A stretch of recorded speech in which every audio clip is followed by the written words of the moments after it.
Paisajes imaginarios.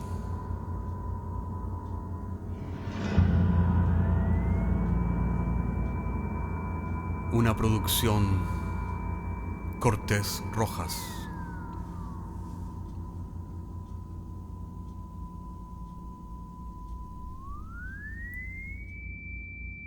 Temporada séptima, episodio octavo. La historia del profesor. Y en aquella sala de clases, el estudiante martirizó a aquel profesor.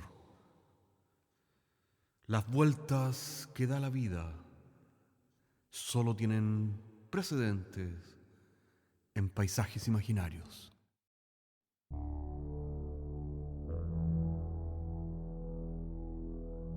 Seguramente todos han visto aquellas películas ambientadas en escuelas, donde un grupo de chicos malos hace bullying a un chico inocente,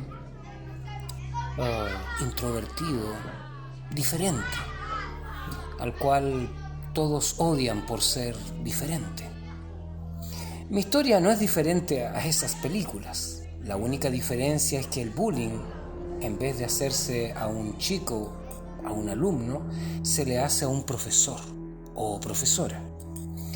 Seguramente muchos de ustedes se han quedado en el pasado con esas películas victorianas en las cuales aparecen profesores dictatoriales, estrictos, autoritarios, que reprimen las ansias poéticas de libertad de un joven con el cual obviamente simpatiza toda la teleaudiencia.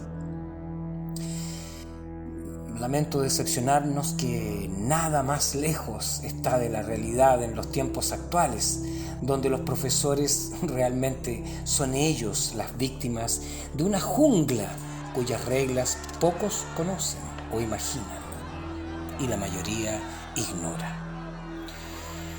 Debo decir que yo mismo estaba en un grupo siendo estudiante de muchachos de enseñanza media, de esos chicos que siempre se sientan atrás de la sala de clases, lugar predilecto para lanzar proyectiles o hacer todo tipo de ruidos molestos a espaldas del profesor con el fin de boicotear la clase. Nos habíamos especializado en hacerle la vida imposible a los maestros. Nuestras máximas victorias consistían en sacar a cualquier maestro de sus casillas y, en el mejor de los casos, lograr que abandonaran llorando la sala de clases. Sí, llorando. Ustedes imaginarán que esto es un cuento de fantasía para entretenerlos, pero no. Esto es 100% real, 100% dolor humano. ¿Suspensiones? ¿Anotaciones negativas en el libro de clases por mala conducta? Esas son sanciones actualmente risibles, pues sabemos muy bien que no nos van a expulsar del colegio. Antes, expulsarían a los profesores por mal manejo de grupo. Después de todo, ellos son los adultos y nosotros los menores de edad. Además, hablemos las cosas sin adorno. Por favor, hablemos las cosas sin ambages. Nuestra matrícula y asistencia al colegio asegura el dinero de las subvenciones. En cambio, el profesor es totalmente prescindible, ya que representa un gasto mensual. Por esta razón, veíamos como un éxito cómo el colegio publicaba su aviso en el diario todos los meses, buscando nuevo profesor varón de preferencia. No, el aviso no era machista. Era simplemente basado en la experiencia, ya que la mayoría de los profesores mujeres no aguantaban nuestra indisciplina y muchas de ellas abandonaron llorando la sala de clases para nunca más volver a este colegio. El director y los docentes directivos estaban estaban de nuestro lado y como buenos políticos jugaban el doble juego. Con los profesores hablaban de tomar medidas disciplinarias, de que es el colmo, etcétera, etcétera, pero con nosotros tenían un trato deferente, como diciendo, estamos de parte de ustedes. Cuando un profesor tenía demasiados problemas debido a nuestro comportamiento, venía el director, los directivos, el psicólogo del colegio, y ellos nos reprendían teatralmente, al tiempo que nos cerraban un ojo en señal de complicidad cuando abandonaban la sala de clases. Ustedes imaginarán que esto es película. No, es 100% real. A fin de año el expulsado sería obviamente el maestro y no nosotros. Así pasé mis años de educación secundaria, de una u otra manera, haciendo todo tipo de... hice lo que quise, al igual que mis compañeros. Habiendo egresado de la educación secundaria, quise estudiar algo en la universidad, pero lo mío era el deporte. Así es que estudié educación física en la universidad, obviamente no para hacer clases como esos perdedores, sino para ser entrenador, guía turístico o acondicionador físico en un gimnasio última generación.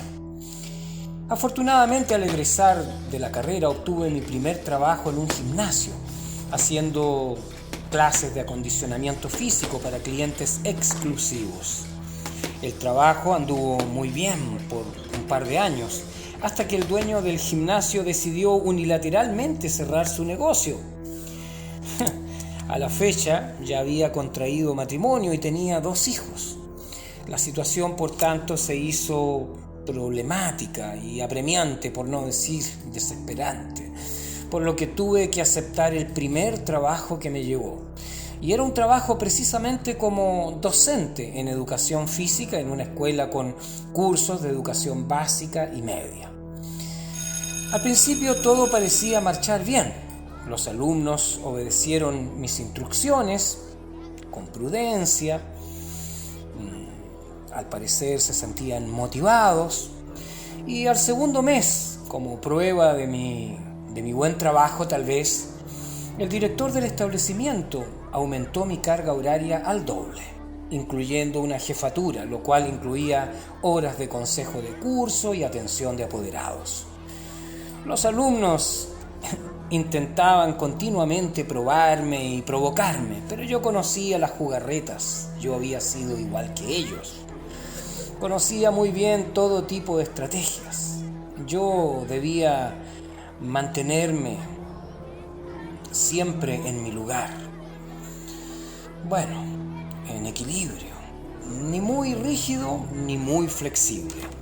Algunas chicas coqueteaban conmigo, lo cual es propio para los profesores de educación física. Mi respuesta debía ser cuidadosa, ni demasiado cortante para no herir susceptibilidades y crear futuras enemigas contra mí, ni demasiado cercano para no involucrarme en un problema mayúsculo. En los días de alerta ambiental, debido al aumento del smog en la capital, las clases debían hacerse dentro del aula. Debía pasar nociones de higiene y algunos reglamentos deportivos. Entraba a cada una de esas clases con las manos transpirando, debo reconocerlo. Contaba los segundos para que el timbre que marca el final de la clase llamara ya al fin. Era el término por fin de esa tortura. El solo hecho de pensar en las clases del día de mañana me producía ansiedad. Allí estaban aquellos alumnos que se sentaban al final de la sala arrojándome cáscaras de naranja en la nuca cuando me volteaba a escribir en la pizarra. Finalmente no lo soporté más. Consigné el hecho con una observación negativa al curso en general, ya que ninguno reconocía su culpabilidad. Lamentablemente, al día siguiente, el director del establecimiento, junto con el inspector general y el psicólogo, me citaban a su oficina preguntándome cómo era posible que yo hubiera permitido que la situación del curso se descontrolara hasta ese punto. Insistieron que era mi problema y mi responsabilidad y no de los estudiantes, ya que yo era la autoridad y la persona adulta y ellos los menores de edad. Fue así como descubrí que las anotaciones en los colegios actualmente se devuelven como un boomerang contra el profesor. Son señales de que no eres capaz de mantener el orden y la disciplina. Los alumnos ya habían detectado mi punto débil, de manera que ya estaba sangrando como una bestia herida. Era cuestión de tiempo y de desgaste. Yo estaba con olor a muerto, como dicen, con olor a sangre, y ellos lo sabían. Así es que cada clase se transformaba en una verdadera pesadilla. Finalmente, ellos ganaron y pedí una licencia médica por depresión. En ese lugar me di cuenta que el gremio que más pide licencias médicas psicológicas por depresión es el gremio de los profesores. Esto pasa en todas partes del mundo, me dijo una persona que estaba allí. Bueno, corría el mes de noviembre, de manera que me reintegré al trabajo en diciembre, afortunadamente cuando las clases ya estaban terminando.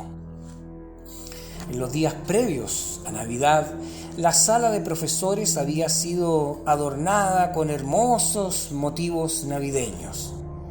Según las disposiciones legales, los despidos eufemísticamente llamados desvinculaciones o prescindimiento de los servicios debían ser anunciados antes de Navidad.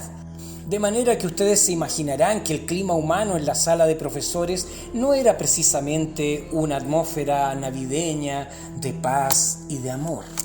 A pesar de que podíamos escuchar el jingle, jingle bell, en todas partes. ¡Qué ironía! La secretaria del director, por orden del mismo, cual pájaro de mal agüero, se paró en el dintel de la sala de profesores para ir llamando uno por uno a los desafortunados profesores a la oficina del director, donde se les informaría que por necesidades de la empresa están despedidos. Esa tarde vi cómo volvían algunos profesores a la sala para sacar sus pertenencias de sus casilleros. Lo hacían calladamente, algunos con los ojos húmedos, mientras que el resto de los profesores que permanecía en la sala de clases cruzaba los dedos bajo la mesa para que no los llamaran. Todo en un tenso silencio. Me daban ganas de decirle a todos los despedidos ¡Feliz Navidad! Como una especie de pésima broma de humor negro, ya que ellos llegarían derrotados a sus hogares, donde el árbol navideño titilaría y estaría encendido, y sus hijos inocentes los abrazarían sin saber que su padre o su madre estaban hecho mierda por dentro. Un profesor, seguro de sí mismo porque tenía contrato indefinido, me explicó que eso pasaba todos los años, ya que la empresa solo contrataba, comillas, profesores temporeros para evitar obligaciones contractuales con un contrato indefinido. El profesor en cuestión, con la máxima calma, me dijo: ¿sabes? Yo creo que lo más probable es que te llamen a ti también, por lo que pediste licencia médica. Ese es una muy mala señal para un profesor primerizo. Lamentablemente, tal como lo había pronosticado tan fríamente el colega que hacía honor a su cátedra de matemáticas, la secretaria dijo finalmente mi nombre desde el dintel de la puerta. En ese momento el mundo se me vino abajo. Me acordé de algunas cosas. Primero, de mi querida esposa. Segundo, de mis hijos. Todo esto en Navidad. Y sobre todo me acordé, sépanlo ustedes, de la manera en que me había comportado con mis profesores cuando yo era un estudiante de enseñanza media.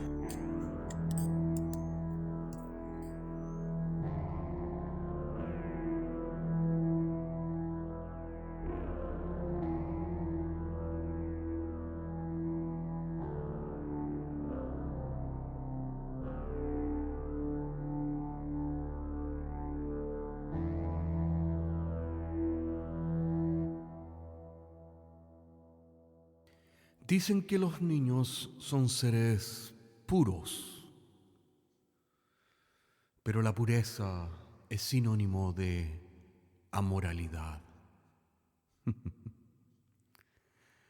Nos vemos la próxima semana.